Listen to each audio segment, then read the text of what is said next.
How can you eat that junk? How can you eat raw fish? Ugh. Don't even wiggle a toe or I'll turn you into a lead soldier. And I don't know who you are, mister, but there's been a big mistake here. The only mistake you made was getting drunk when you should have kept running. We are not going to allow any more big plays tonight, gentlemen. What are you looking at? You want to be out there in that field so bad? Yes, sir. Then show me something! We've got him, Senator Aric Putnam, on the program. I never even asked. Are you a bit of a Viking fan, sir? I don't even know if enough. One, yeah, I do totally follow. It was a pretty fun weekend for all things sporty. Oh yeah, it was. It really was. I don't think I ever asked you about it. Don't have any time to ask about anything sports related because I love when a guest on this program is the star of the Star Tribune the morning that we're going to do it. Congratulations. I thought the reason you were, for folks who don't know, he was just a scotch late getting on the program, was because you were with the Star Tribune again doing more interviews. You're the man of the hour, my friend. What did I do? What did I do? What did I say? What do you mean? Were they quoting you and didn't talk to you? Did you not talk to the Star Trib yesterday? Well, you sound like that would be a surprise, but no.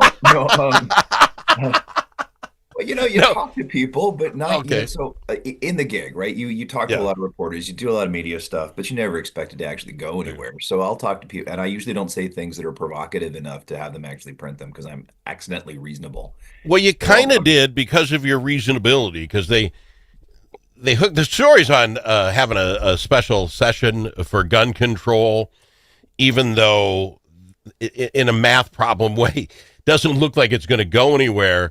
And then they talked about people in the purple districts, and then you came up, and I thought you had a really nice answer to it. I got to see if I can find it maybe you can quote it, unquote it here.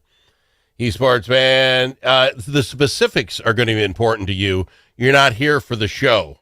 And I'm like, hey, he said that on my show last week. He said the same thing.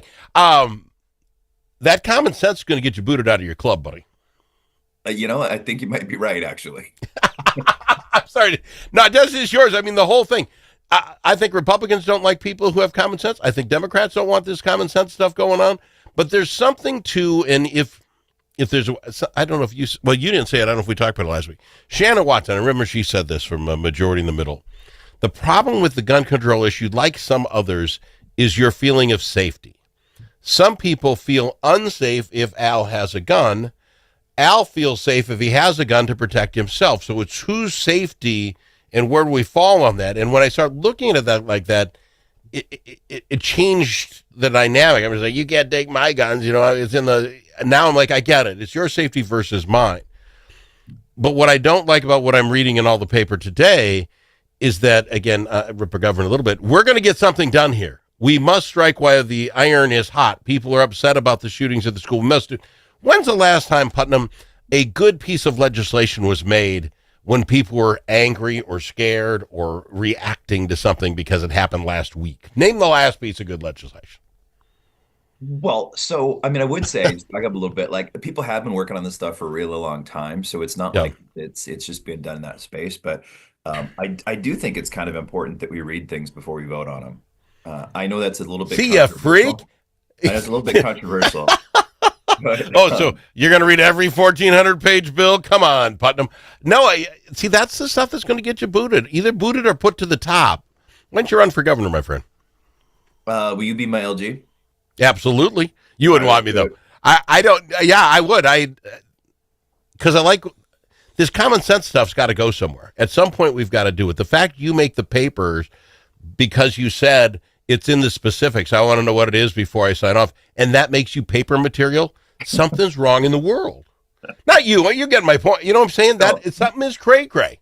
No, I completely agree. I think you're totally right. And this is such a complicated and intense issue. So to go back to your earlier point, yeah, I think you're right. Like, there's an intensity around this that may or may not be conducive to actually doing something. And whether or not we actually can do something is another question. So what is it we want to do? Can we do it? Those are important things I got to know before we actually say what we're going to do, what I'm going to do in terms of a vote. No, I don't know that the governor just picks up and calls Aric Putnam the common man, if he does or doesn't. But Senator Latz and Marty both came out and said, let's take the time. Let's get some meetings together. Let's talk let's figure this thing out. Both of them have said it publicly yesterday, day 4, that they don't want to rush into this thing. Well, you're already down 2 senators. Not that you will be forever, but there are 2 senators down in the Senate today because of the elections coming up.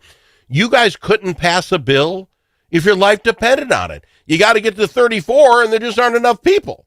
So if you know that going in, why the call? Right now, the Republicans are leading in the House, and you're not going to get what you want there. I don't understand why the governor says, and he's thinking he'll do it in the next couple of days. Why? Someone explain to me, as a math problem, it can't pass. Well, so I haven't talked to him specifically about it, although I do occasionally text him cat photos. I haven't actually talked to him about this. That's the crap that someone's going to pick up, and you're going to be a meme somewhere, and you're going to be nationwide. That's too funny. I do send him cat photos. Well, he wanted a Maine Coon cat. I got a Maine Coon cat. That's a beautiful cat. So I wanted to send him this. So I sent him some photos of my beautiful cat, and he sent me some back. So it's. Oh my God, that's funny. I'm sorry. That's the next meme. But he hasn't talked to me personally about this, but I have talked to his staff, and that's the same argument I've made too. But I've been thinking about this too, and I genuinely do not know if I had been the parent of one of these kids, if seeing a bunch of politicians make strong statements about it, even though something didn't pass, I don't know if that would make me feel better or not. We hit on that yesterday. We hit on that yesterday. And I don't know these parents, I think I saw one of them saying, let's get something done here. Okay.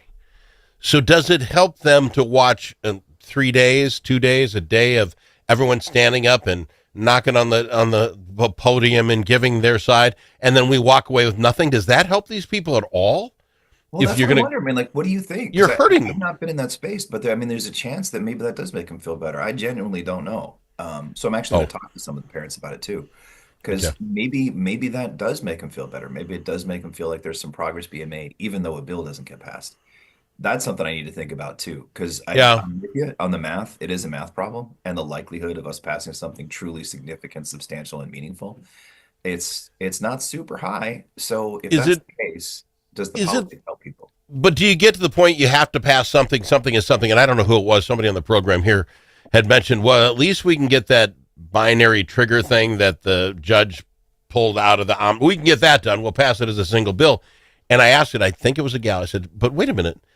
Nothing between the Hoffmans and the Hortmans and the shooting at the school had anything to do with that. Yeah, but we can get this passed. Okay, it gets back to do something for something's sake. I don't sit anywhere in this binary trigger thing. I honestly do not have an opinion on it. But to pass it just to make us feel, well, see what we did there, we got something, just seems wrong, especially in a special session. What would be the difference of saying, like, Marty, let's get some groups together that want to talk this thing out, have real live conversations, do it in public. I'd love that. And then we'll vote on it in February when we get here. Yeah, I think it's likely to be a bit of a both and. And I really want to pick up on what you just said there, that do it in public, because that's been really important to the Senate caucus. We've had those conversations where if we're going to be talking about what it is we actually want to do, we should have public hearings. We should have public conversations. That's a really important part of the Senate DFL caucus approach to this stuff. I would throw out, I think Dameth so far, and if I'm really trying to look at this objectively, is coming off like a superstar in this. And this is what I mean by this. So the governor, we're going to have a special session. I don't care the math. We got to get something done. You got a couple others saying this doesn't work. But Dameth came out, as she is at least every time I've read her so far, yep, more than willing to talk. Here are the 4 things we're looking at. Mental health, this. We can do this. Bigger penalties for this. And she has like a 4-chaired pronged approach and at least sounds thought out. The idea we're going to go, we'll figure it out when we get there makes no sense to me. I don't know, you're not doing her favors or your team by pushing this issue. She so far seems to be one, other than yourself, who I want to read it before I vote on it. Very few folks are looking smart about all this. I don't want to call anybody dumb. Does that make any sense? Okay, no. Here's the 4 things we want. It's how thought out it is. Maybe it's just bumper stickers. But you coming out and say, hey, I'm not voting for anything until I read it. Very few. I should throw Frentz out there, by the way. Did you read? You haven't read the article, have you? No. Frentz was in there saying. Frentz was in the. I'm not surprised. Another good friend of the program was on and said the same thing. Hey, until we get, and you guys are in tough spots with where you live, and I get that. But he said basically the same thing. But that's 5 of you. I can name 5 of our legislators who have come out with what makes sense, common sense conversation about all this. That's not many. Well, there's a lot of passion, and you get a lot of tension when you're passionate, and a lot of politicians think it's their job to get attention. Yeah. That's across the board on both sides. I will say with, the Dameth plan, that's I think there's some good ideas there, but the contrast is again that the Senate DFL wants to do it publicly. Like we want to talk through the stuff that we're doing. They just came up with their plan. No, I agree with you 100%. But it has to be public, and this is what kills me about this anymore. Well, we're going to get everybody on the record. I could put up each and every name, and you could tell me where they stand. Right? He's like, okay, I know where she. No, we're not hiding anything as far as where we stand. Now you have to be able to speak for it and say why and be eloquent about it, and that's how this is supposed to work. Not again the knee jerk. Well, we got to do something for something's sake. I don't like that at all. I want it to open up. We should have it right here on the radio. Ooh. Let's do Bring it. people. Let's do it. I also totally agree with you too. Everybody knows where everybody's at. There's no need for a record on this one. Thank you. See, you're so common sense. You'll never get in the paper again.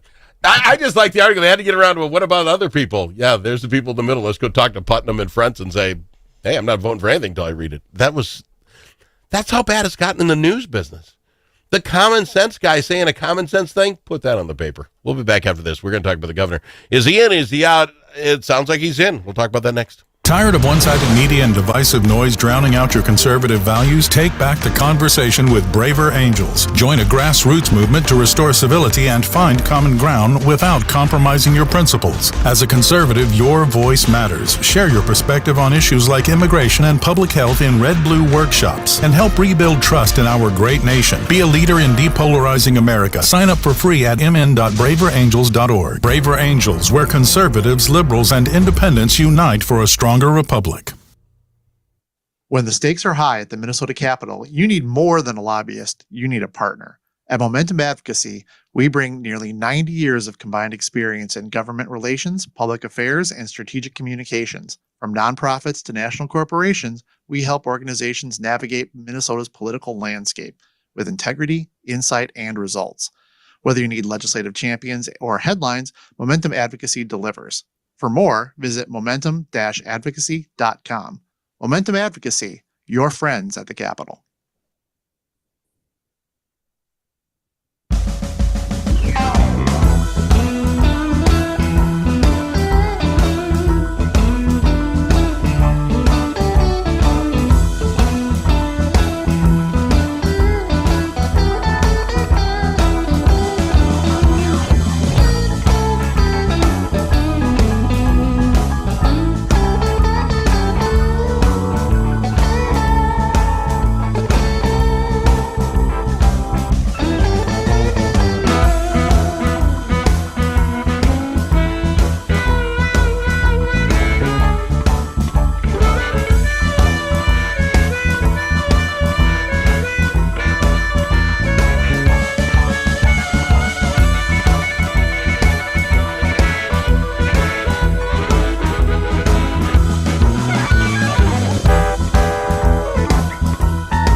don't need to ask him his opinion more than once. Al Travis on The Al Travis Show. And we've got him, Senator Aric Putnam. You saw him on the front page of the paper this morning. We're talking Governor Walz in calling special session. It is interesting to me because we're also discussing whether he's going to get in as governor again, wants to run for governor again. This was the story I got. First Lady Gwen Walz says she was excited, this is at a fundraiser, excited to continue to support him. Aha! Must mean he's running. If you're, it's like, did you see he bought new tennis shoes? Could mean he's running. I mean, they're just reaching. It's like, let him figure it out at some point. But here's my thought to you. He wanted to announce, after session. Then session got long. We had the special session. Then we had the shooting of the Hortmans and the Hoffmans. Not good timing. I get it. Naked guy at the Capitol. Can't do it that week because naked guy at the Capitol's getting all the press. Then you have the shooting. Then you have the state fair. And now we're a week after the fair when he said he was going to announce. And now he may be calling a special session. Do you call a special session and then throw out there, oh, by the way, I'm running for governor, kind of, again, taken away from your stuff? This could be weak. If he calls a special session, I would say even if he wants in, he has to wait until that's over. Would you agree with me? That would be bad politically to take yourself off the front page of the paper because special session's going on.